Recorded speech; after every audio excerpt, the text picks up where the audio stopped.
अखेरचा तुला दंडवत सोडून जाते गा। कुपवाडचे माजी नगरसेवक गजानन मगदूम यांना मातृशोक।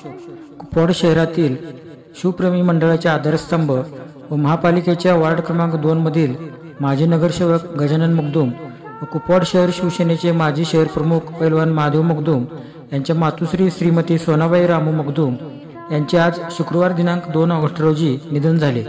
त्यांच्या पश्चात 2 मुले 2 मुली सुना नातवंडे असा परिवार आहे। रक्षा विसर्जन उद्या शनिवार दिनांक 3 ऑगस्ट रोजी सकाळी 9 वाजता धनगर स्मशानभूमी कुपवाड येथे होणार आहे।